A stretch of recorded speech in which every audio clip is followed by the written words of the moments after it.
Let's start off with a couple poems from the mid-90s.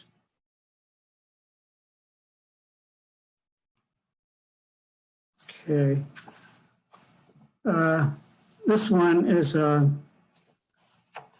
poem about a Chagall painting, and the name of the painting is Apparition of the Family. His family calls from a fiery dusk at the back of his brain. He hears the lilt of fiddle tunes played by a woman in flight above Vitebsk. The violin music pours sweetly through his thoughts.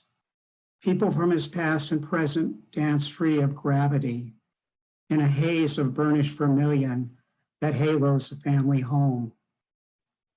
He looks away from his easel painting, suspended in the night sky, and peers down over the village from a weightless blue chair and sees Bella in her youth, her hair black and flowing. All those he had loved float there in lamplit haze in the summer night. His dead parents and living daughter fly where an angel watches in the joyful atmosphere. Nostalgia turns his head until he can see all their faces. This next one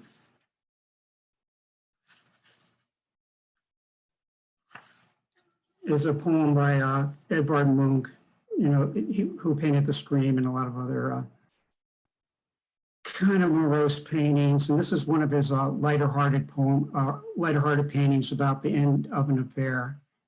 This is Evening, the Yellow Boat. He has turned his back to the distant pier where a man and woman forsake a yellow boat throbbing on the horizon. He remembered the afternoon along the coast at Crigero when she gazed out on the bay and the salt wind blew her long blonde hair toward him like strands of sunlight. She stared into the watery distance past their nights in bed at the tide receding. Locked in the past, he recalls her soft pink mouth and the sway of her body by glass gray water. Her face appears a moonstone in his thoughts as the rocky shoreline winds away. The boat is vacant like the summer sky mirrored in a pale sea.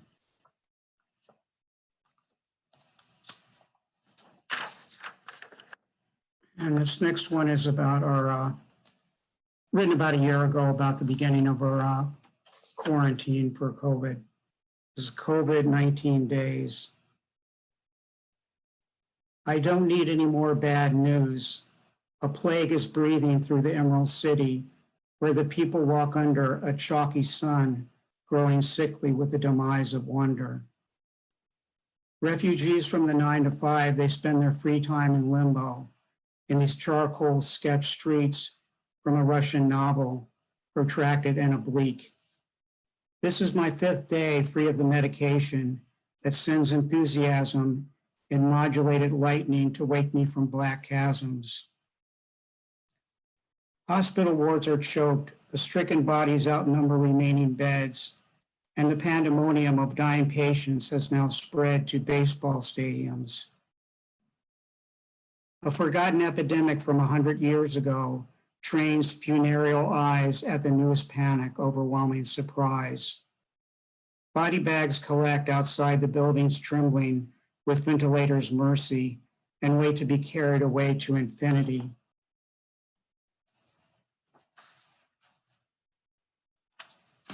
This one is something I wrote in the late 90s about walking home from work. This is June twilight walking home.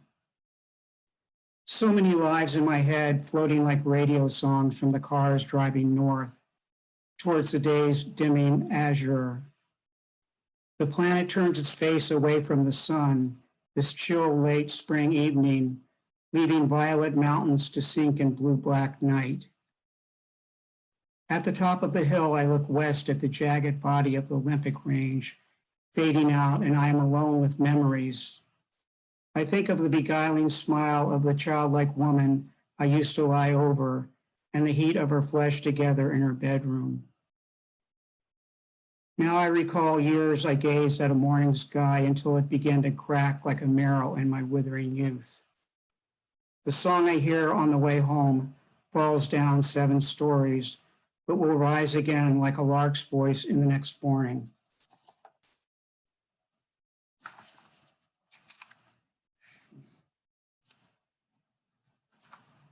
Oh, okay, I know where I am.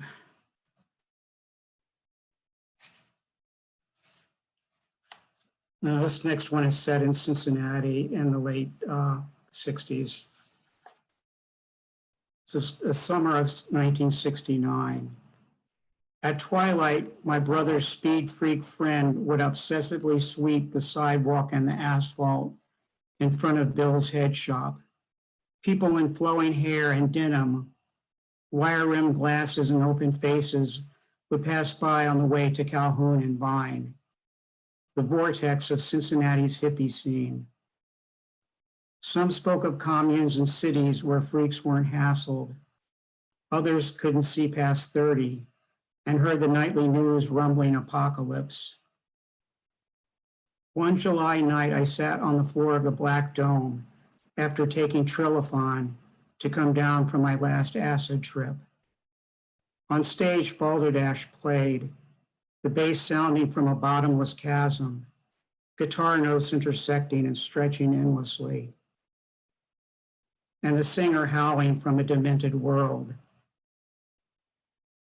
Through my brain streamed the cartoon faces of the dead, lunatics raving in comic book purgatories, and an old woman with black stars for eyes. The rest of that summer, I drifted in clouds of hash smoke.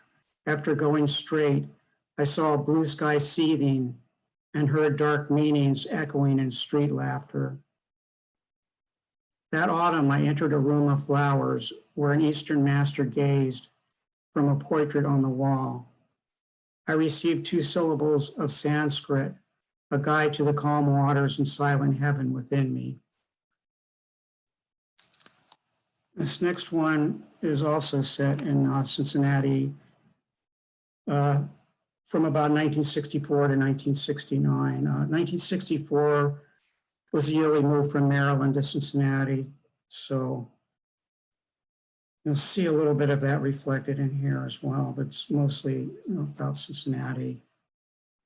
This is called Charmed Estuary. Through my 20s, the Chesapeake would reach out its tidewater arms in the waking dark before day. The sunlight upon it infused with the memory of my sister's blonde hair. Almost 17, I entered a city of hills bordered by the serpent's coil of the Ohio River.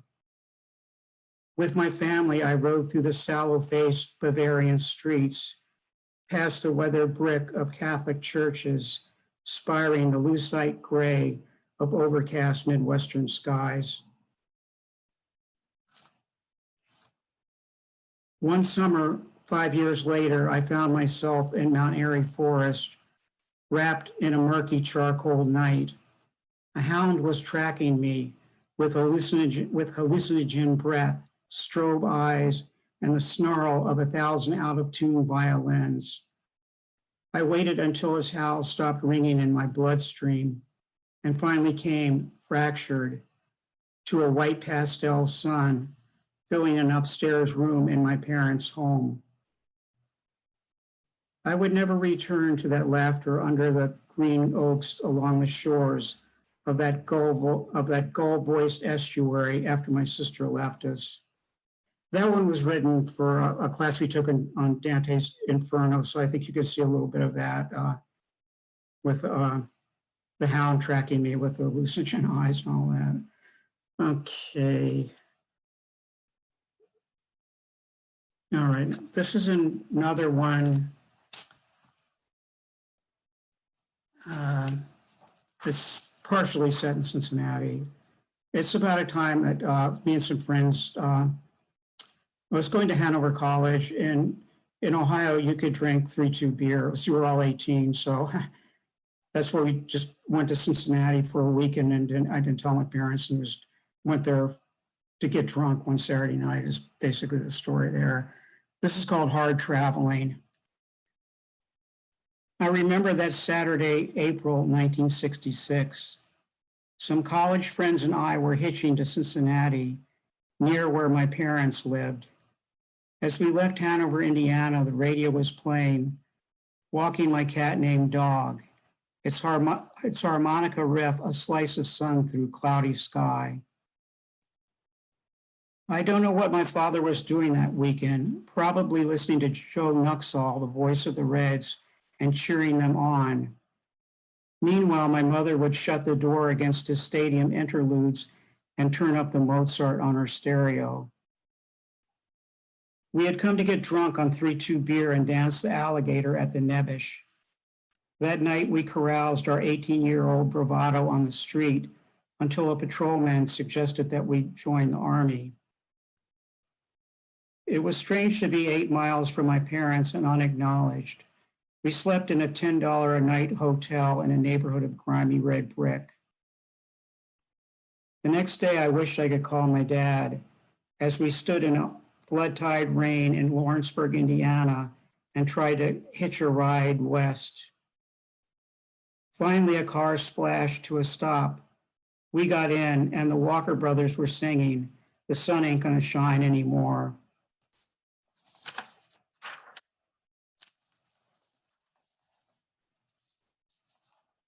Okay, about 2 or 3 years ago, about 3 or 4 actually, I read the novel Frankenstein, and I always kind of felt sorry for him, at least until he started to kill all those people, then not so much. But I imagined him for this poem as working in a baseball stadium where he could be sort of out of sight to some extent, so he wouldn't cause too much trouble.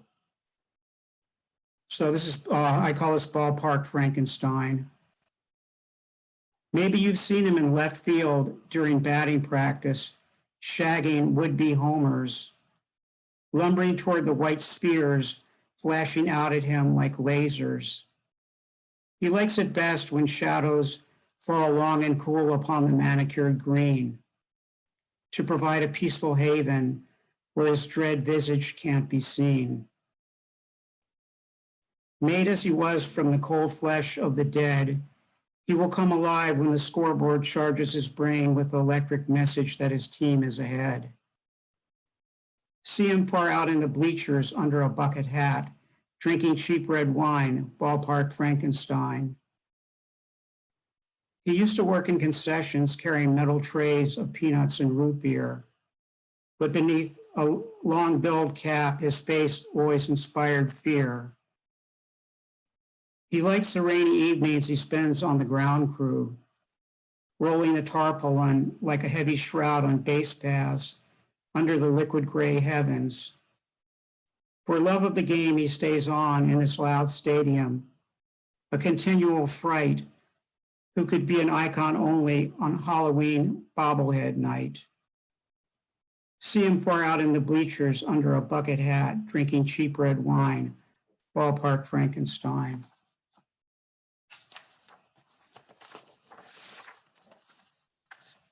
Okay, this one is about a job I had, from about 1995 to 2001, and it was as a market research telephone interviewer, and sometimes I would have conversations, of course, with my coworkers at work, but sometimes I'd be on the same bus line as them going to work and leaving work. So this is about some kind of deep conversations we had back then.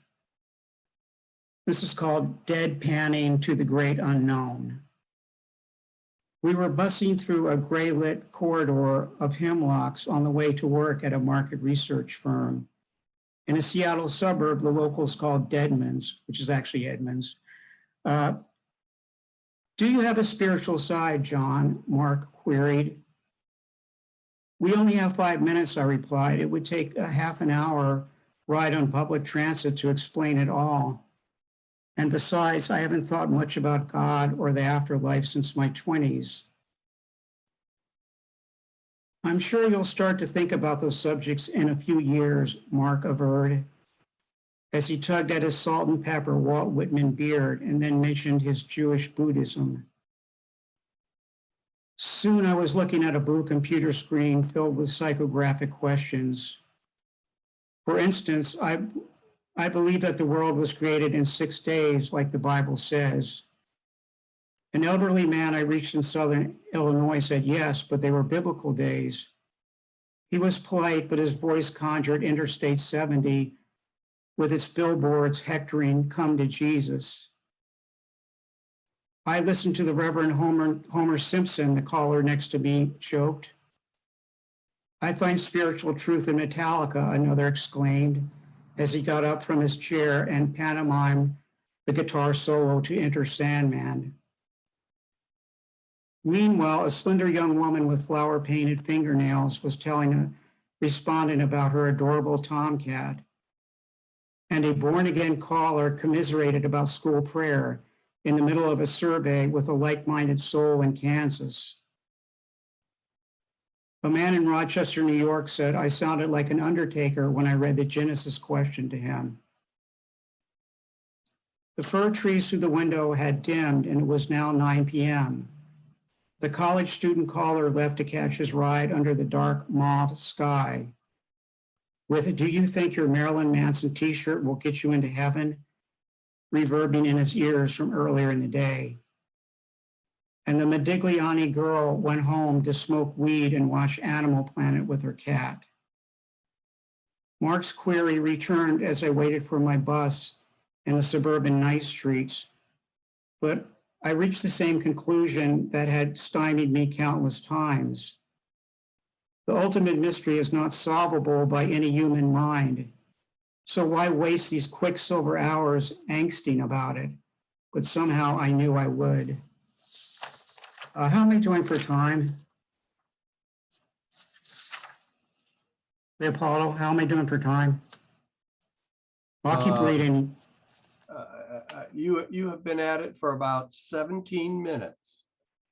Okay, so I guess I can read a couple more. Oh, yeah. All right.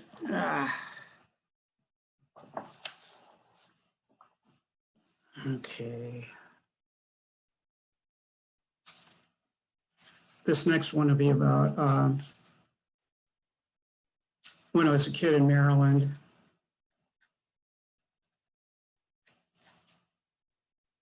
And yeah, we used to have, our parents would always make us eat vegetables. And the deal there was that I couldn't watch TV until I finished eating my vegetables. So there was a show I really liked back then called Rin Tin Tin. It was about a army troop that had a mascot had a German Shepherd for a mascot. So this is called Learning to Eat Vegetables in the 50s. I remember my parents used to say, "No Rin Tin Tin until you finish your sauerkraut. Long sour strings palatable as kelp, acidic and fearsome as jellyfish that lurked when I swam in Chesapeake Bay." In those days, Brussels sprouts, cauliflower, and lima beans filled the dreaded portion of my plate, but I always managed to finish before the cavalry charge. Okay, the next one, well, we had an assignment in one of my classes at the UW Extension, and we were supposed to put a figure from classical mythology in a Seattle location. So this is Medusa at Coleman Dock. Medusa walks off the night ferry from a weekend of Lollapalooza. Daughter of Puget Sound, she makes tresses, her snake tresses glow fluorescent green as she ambles along in Doc Martens of adder skin. Her hairdresser, Athena, envied her beauty and whited her face with makeup, among other sorceries. She hides her stare behind dark glasses. She is not looking for a Perseus, and she has already seen a Pegasus on the cover of an old Steve Miller album. So, do I have any more time, or should this be it? Read another one. I'll keep on reading till you stop me. Okay, this is another one about Seattle. 19 minutes. Okay, I'll read one more then. Okay, and this is about something I wrote in the mid-90s about Seattle. And this is about Ballard pretty much. And the Ballard's just not the same as it used to be then. So you'll have to take that into account. This is called The Moon at Market and 15th. And there's an opening quote that I heard on the bus and was, every car going to Ballard after 9 p.m. needs a muffler. Cars roll in from Magnolia over the Ballard Bridge, past the neon mantra flashing, add Bardol, add Bardol. My eyes catch on the September moon, a freshly washed plate hung over Denny's. My mind on the sublime, I walk north toward St. Al's, the home of Tuesday night bingo. A juggernaut of skateboarders approach on 15th, where my face drifts lunar reflections and smashed beer bottles that line the gutter. Turning onto my street, I can hear the cobalt night pierced by a car in need of a muffler. Okay, so that's.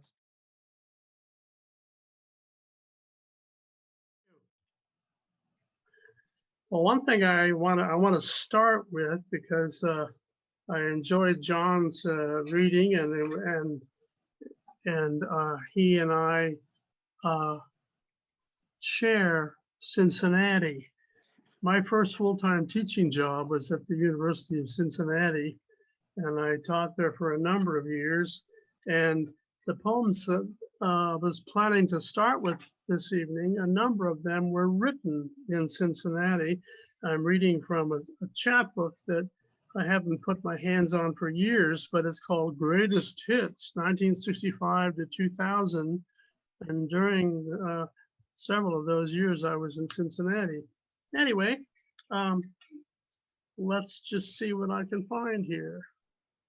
Here's one called A Wedding Toast.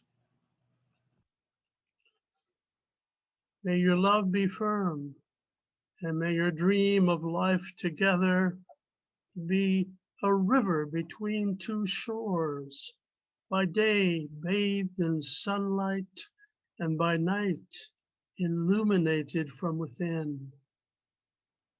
May the heron carry news of you to the heavens, and the salmon bring the sea's blue grace.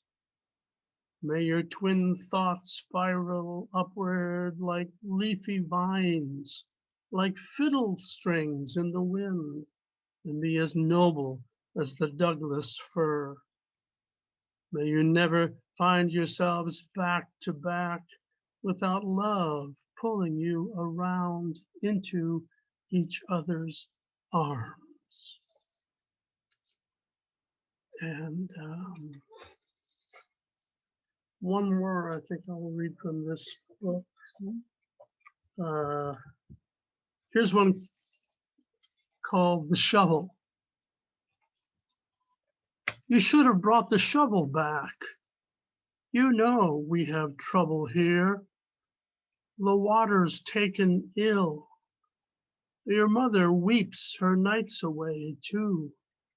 She fills our lunch sacks with last week's rain.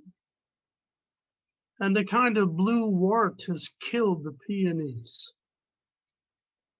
It's your backyard. The sandbox is failing. Your father drank the sand.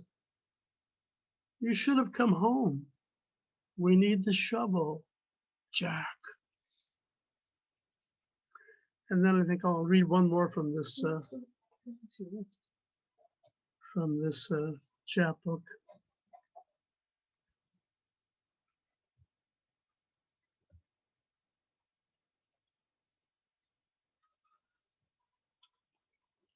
Credo. We believe in the one message, like a fever chill in each mushroom. Inside the chanterelle, the morel, the rose coral, and shaggy mane. We believe plankton travel the sea's veins. We believe the movement of a lake trout takes on the sanctity of number as the osprey dives. We believe the towhee. We believe alpine snow water when it teases the crags and outcrops like clear, giggling crystal, is memorizing sunlight to help the oysters grow. We believe in synchronicity. We believe when a poem is conceived, the beloved knows. We believe Jupiter touches us with luck as we live and live again, and that Jesus knew. We believe sod holds. We believe there are in each of us particles that once were stars, that matter is thought, and that this belief is the way of breathing in. Yeah, Cincinnati. Who knew? Okay, I'll read now a couple of poems from a more recent volume called Pocket Animals. This one was published in 2002. It was actually designed and printed by my sweetheart, Anita Boyle, who also is a well-published poet. Okay, this one is called Plum. She bared her plum blossom bottom to pee in a brilliant Mardi Gras of poison oak. And like an angel on the Lord's business was unscathed.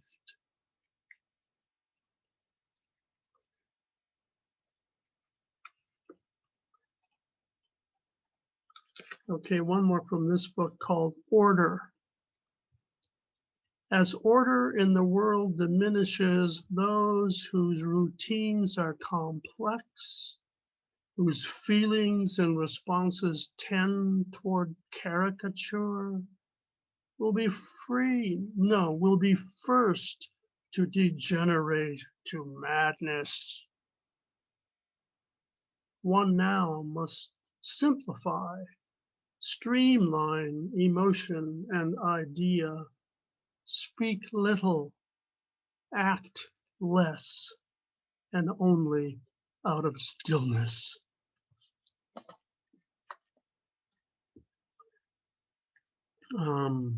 Next, I'm going to read just a few from Galaxy in Thrall.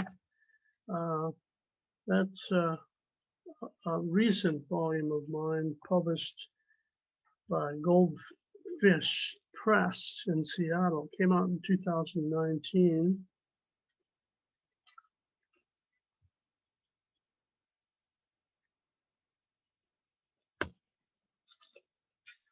This first is entitled The Dreamer.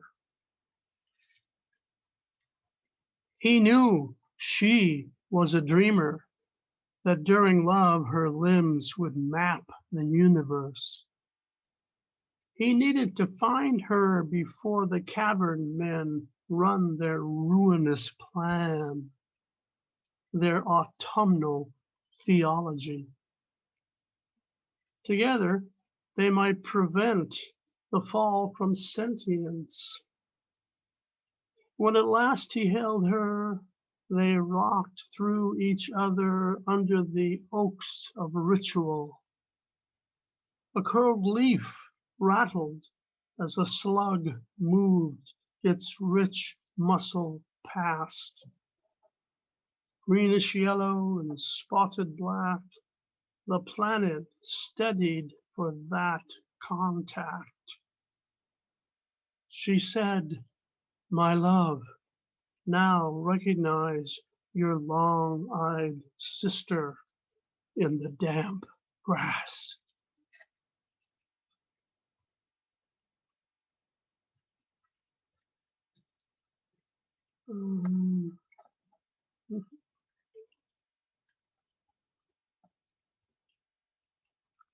Here's one called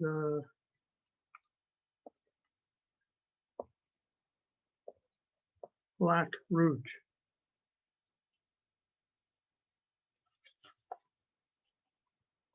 Black root. An elbow of black root breaks through a cushion of green moss.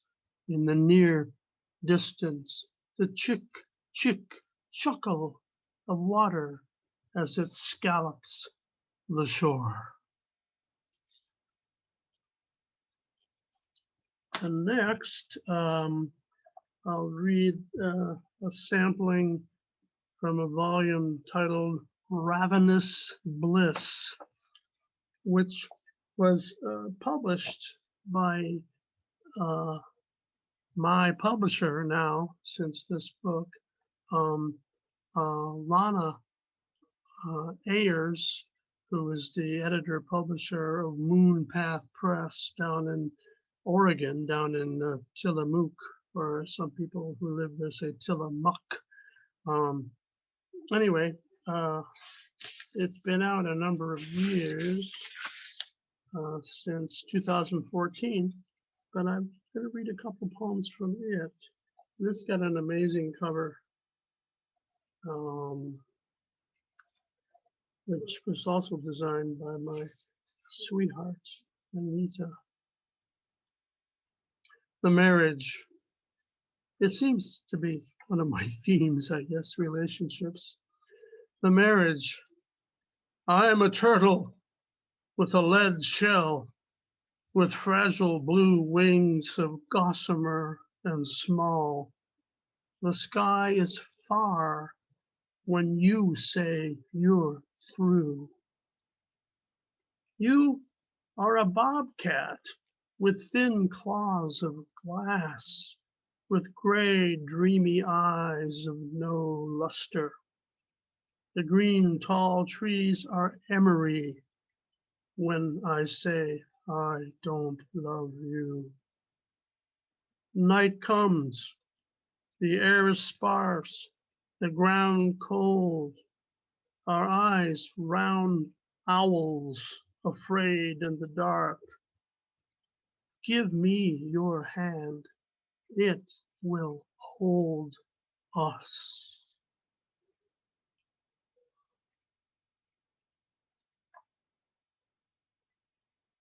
Here's one called The Blouses. Just the late afternoon light dimly stroking the park. No man of affection would be satisfied with so hesitant an approach. Then briefly, the clouds open their white blouses, and the grass, the flowering bushes say, yes, yes, that's better. That's what we've needed all day.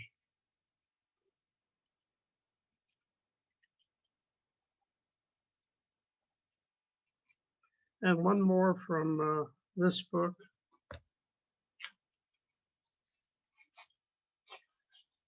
Her breath.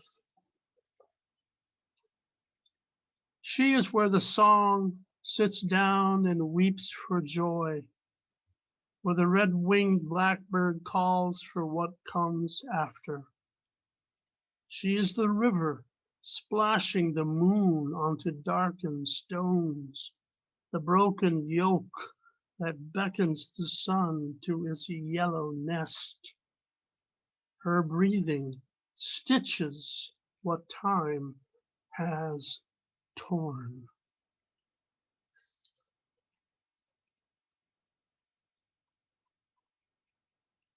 And then I'll read I have a new volume of poems that is in the process of being published right now by Moon Path Press down there in Tillamook, Oregon. And the poems I'm going to read now are in that manuscript and will be published in that book. And it's at print right now, so I'm hoping it won't be long. So don't forget that title, Sun Rising into Storm. from Moon Path Press. This first one is called Sequoia. When fire moves like a flood and each smallest breath is a claim, each sigh a relinquishing, you ask what 1,000-year-old sequoia has learned of the wind. What does it desire?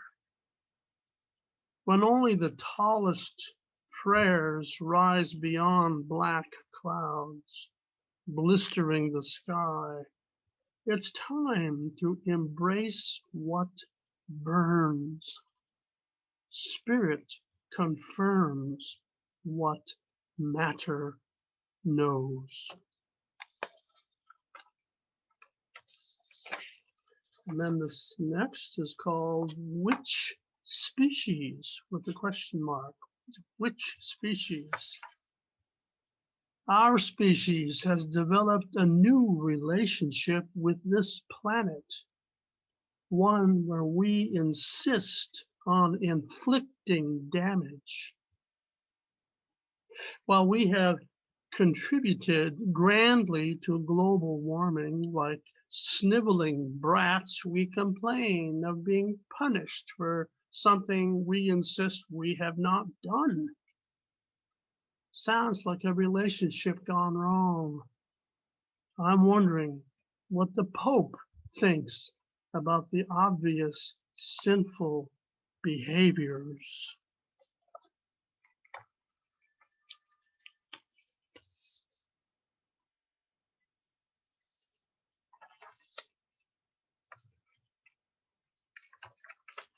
And then the poem that I've titled Prize Poem.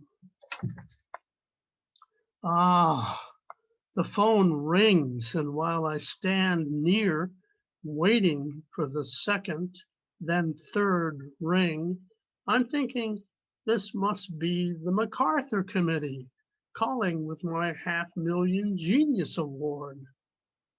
The Lannan folks with 50,000, or perhaps more likely, Four-Way Books with the Levis Poetry Prize that will bring me a not inconsiderable $2,000, along with dazzling liftoff for my Feathers of Epiphany. But then, as I'm beginning to reach, there is no fifth ring. I'm stuck forever at 4, deep in my own thick karma that never gets me far. No fame, no cash, no distinguished professorship to shape my ripe years, like a simple refrain, like a single note repeated once, twice. My God, it's the phone.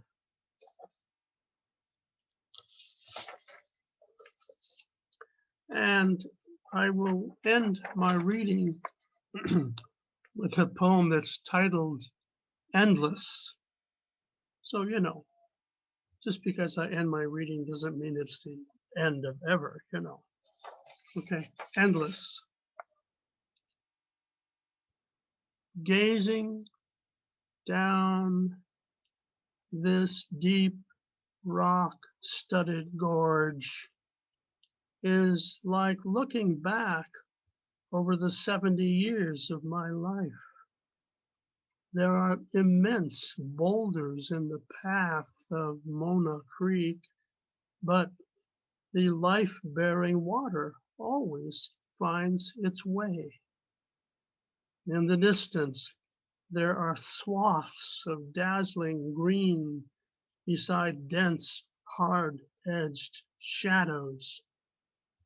At the farthest reach of vision, rising out of the morning mist, is a mountain cloaked in trees. Above that, endless blue.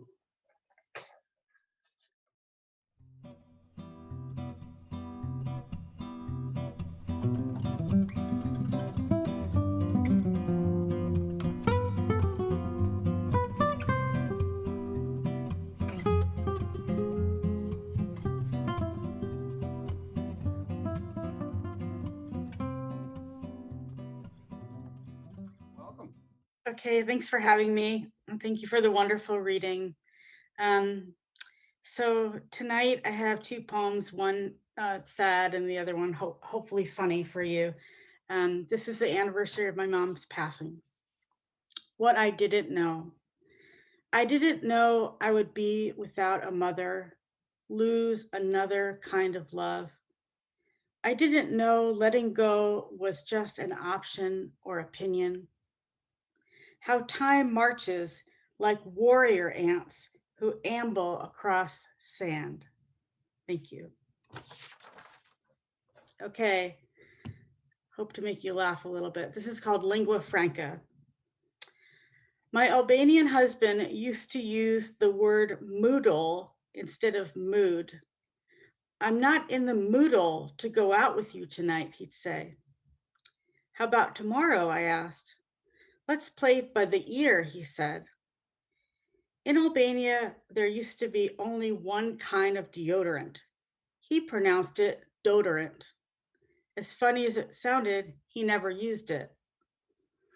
When I wanted to make plans for the weekend, he'd say, to see and to do. Which is it? I asked. He just laughed. Several years into our marriage, we didn't do it either. Thank you.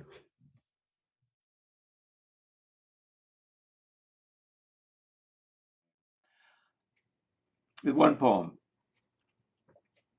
It's always something. This is a consultant's tale. For 2 weeks, I had tracked my prey.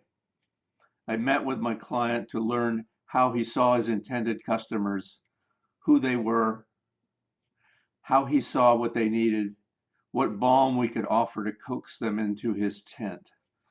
It would not be easy. They would have to let go of their current and known provider.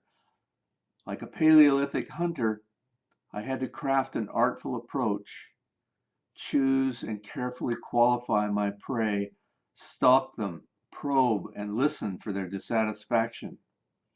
At last, on a Tuesday morning, I was ready. Working from my basement office at home, I sat before my computer and phone with talking scripts and game plan arrayed before me like in a fan of promise. Caffeine level perfect. Convinced I was ready for every contingency. This was going to change everything for us. This was D-Day. I said a little prayer and focused on my breathing like a running back waiting deep to receive the kickoff.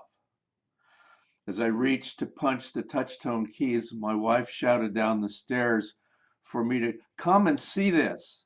I said maybe in a while, but she barked at me in an oddly pained and compelling voice.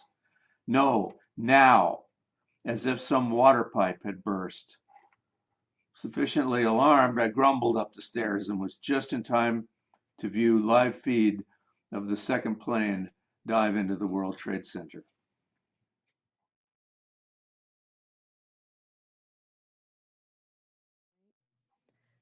I have a couple of short poems I think I can access from my Twitter.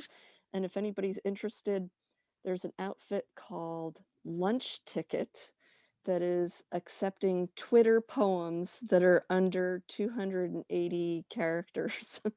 So that's what these are. And they're kind of monologue mondos. Do gulls soar? Sorry, I'm starting over here. Do gulls love to soar close over the tops of trees, or is flight mundane? Oh, there can be no possibility but joy. Every flight adored.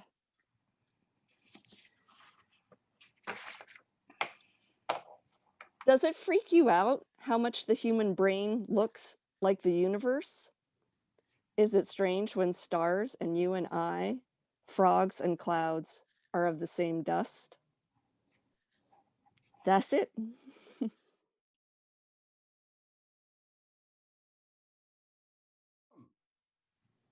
Thank you. I really enjoyed the readings. Great to be here. This one is called Another Coronavirus Spring.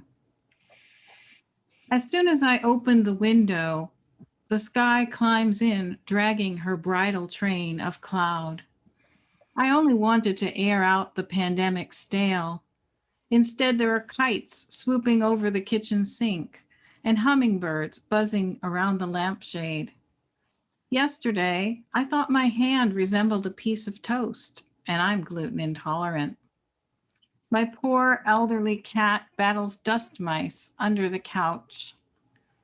I wonder if I'll ever sleep on a raft of starlight instead of underground, and whether my dog dreams in color or stereo. Days become inscrutable as kumquats, and I scribe lines of used dental floss across the pages of my notebook. Is it really spring, or is the mud pretending celebrity? Daffodils solve the square root of yellow. I zigzag from cupboard to closet, seeking a way to complete the circuit of knowledge. My life is 40 paces end to end. Coffee aroma fills me with longing.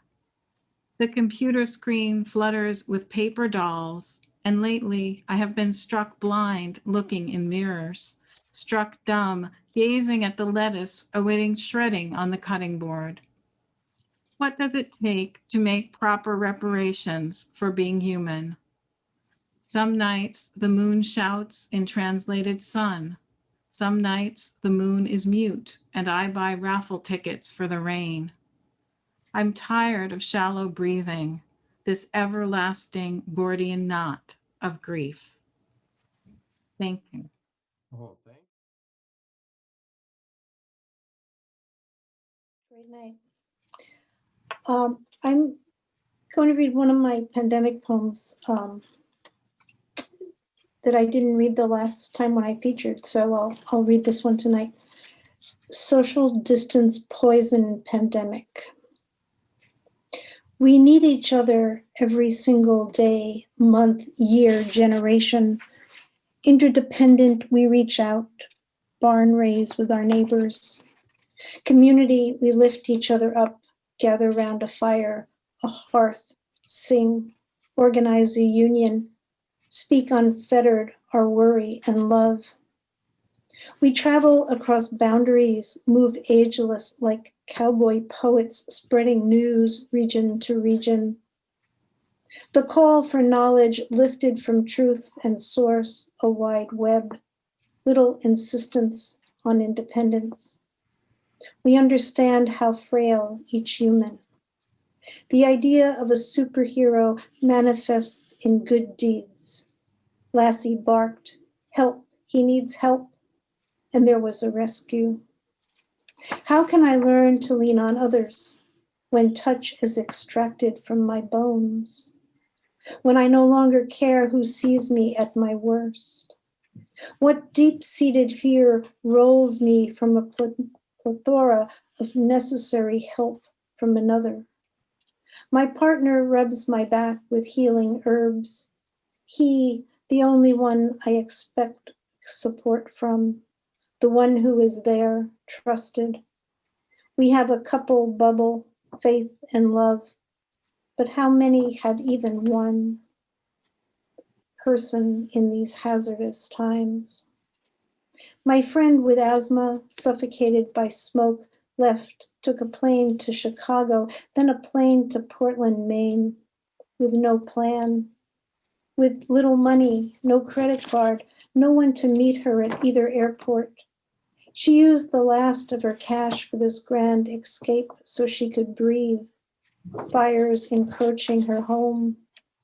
She asks for donations I wish I had to give.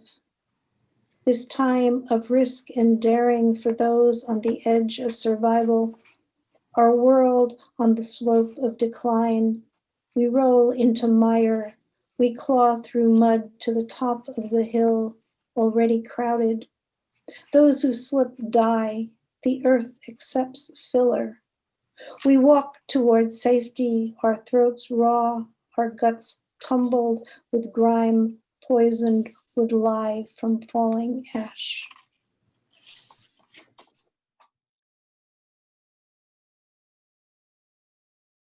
Welcome, Richard. Thank you, and I've enjoyed this reading this evening. I'm going to read two poems. One is from a book of mine that Lana Heckman Ayers published, and it's a poem that Jim chose for his anthology of poems that include alcohol in them. This is called At Playa Catalonia, Mexico.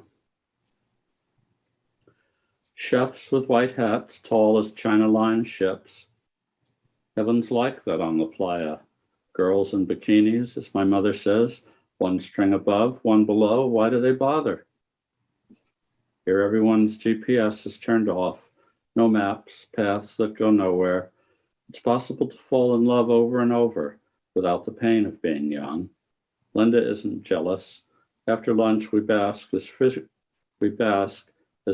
birds glides high like spiritual advisors, so deep in their mystique they won't tell us which restaurant to eat in. In Tulum, Mayans sacrificed in the Temple of the Wind. Now we take a left, a right. Music sifts through palm fronds, fanning themselves. Small posts throw dim light on our path. Coyotes, rodents with tails and an attitude, beg outside the buffet, grub for bugs, climb into the jungle. Heaven's like that. How did we get here? I sip my margarita, two palm trees bump and grind under moonlit clouds. Unearthly, yes. At dawn, waves of aqua and lime green say forget, forget. Dark blue farther out.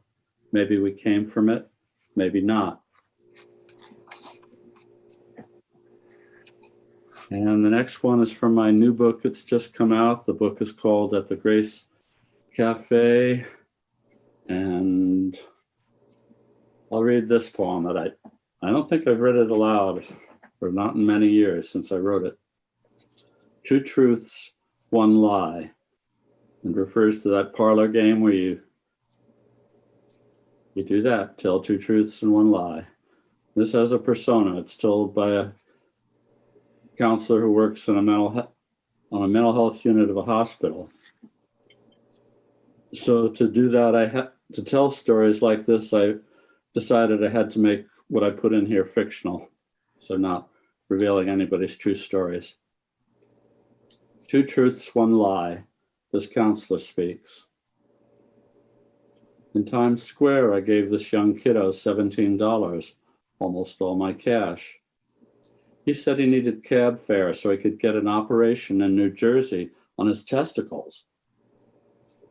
Near Honolulu, I soared on the back of a dolphin over blue-green water. The sharp hill of Cocoa Head, the round haunch of Hanoma. Sometimes when I work on this unit, the charge nurse has me sing songs to calm things down. Tonight I sang Here Comes the Sun for Carlos and 4-point restraints. My sister walked 6 miles barefoot to her bank. Chloe doesn't take meds, can't be detained, no danger to self or others. I haven't sung for her in 40 years. Now, since our father died, she thinks her phone's bugged. Chloe has a roof, enough food to eat, we think. She looks and smells like a street person. If anyone asks for $17 cab fare so I can get an operation on his balls, I'd say, here's $3 for the train. Is love stronger than death? Tell me the truth. Tell me a lie.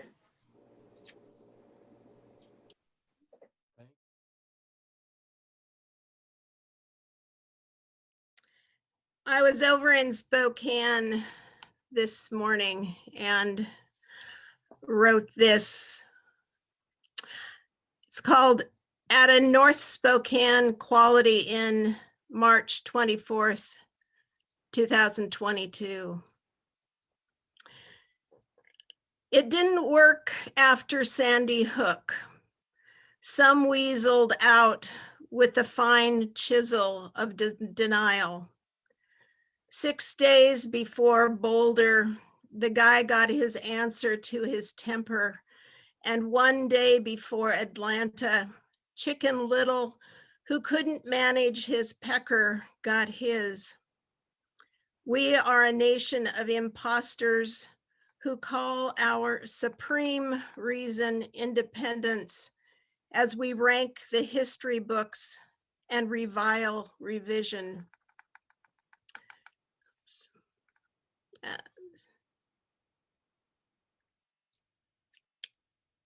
Sorry.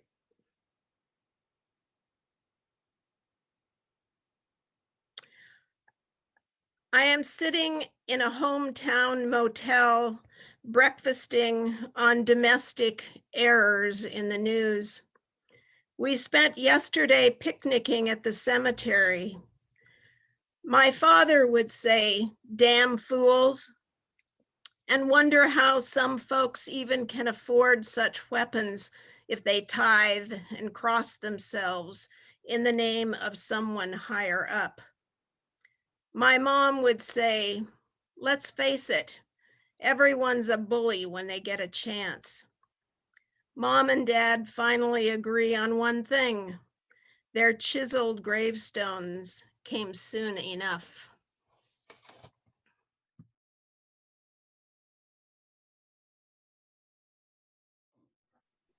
Thank you. So I'm going to read two poems.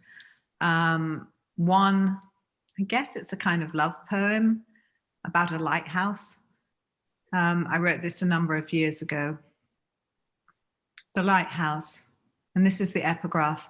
The Guyanese coast is dotted with islets, on one of which stands a lighthouse named Enfant Perdu, the lost child of the Guyana penal colony. It is not the only French lighthouse thus named, but it is the most solitary. I am the keeper of your light. Tu es mon enfant perdu. I tend to you with hands that burn the wick, palms scorched with oil, hands that polish the once blind lens. I measure the savage wind that surrounds you. I strive under every moon that severs your infinite beam. I tend to you always, you who devours me. You my servant, yet I kneel before you. Your pulse comes and goes. You stalwart of safe harbor, you keeper of vast waves, have mercy. And on a lighter note, this is, I read a prose poem by Dean Rada, who wrote this poem called Self-Portrait as a Wikipedia entry. And some of it's true and some of it's not true in his poem. So I wrote the same thing. So you can figure out some of which is true and some of which is not. Self-Portrait is a Wikipedia entry after Dean Rada. Claire Chu was delivered in a naval hospital in Cambridgeshire, England, although her father flew planes for the Royal Air Force. Born Deborah Davis, she learned to fly before she could walk. At 18 months old, she was dropped on her head and bounced halfway down the stairs. She would have died but for the aforementioned ability to fly. After the initial shock of realizing that she might have given birth to an angel, her mother clipped her wings. Claire would forever wake up in the night with itching between her shoulder blades. When she was 11 years old, her headmaster, A. Savage, entered one of Claire's 1,000 poems into a national contest for children's poetry. A winning submission, it was published in a book, See Over the Long Rainbow. For a year afterwards, it was available in the local village library where her mother worked part-time, so it was deemed unnecessary for her family to own a copy. Entitled Wolves, Claire hoped no one would notice that, in her nervousness, she peed on the stage when reading the poem during assembly at her primary school.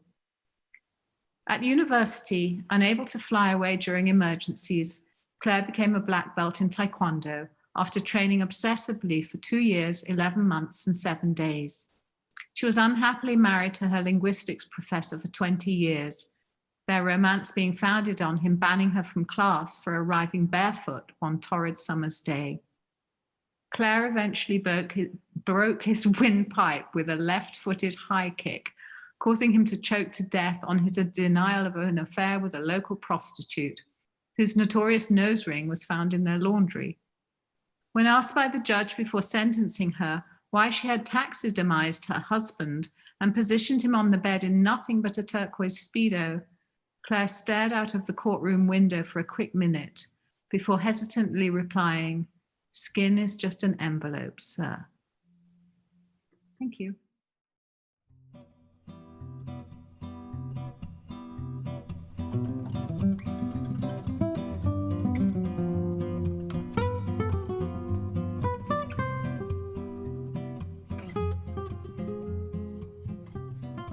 We're section 2. Well, there was also something in the newspaper about that there has been an increase in the number of people who have been seeking facial improvement because of Zoom. Oh, really? Really? That's what we all need. I see.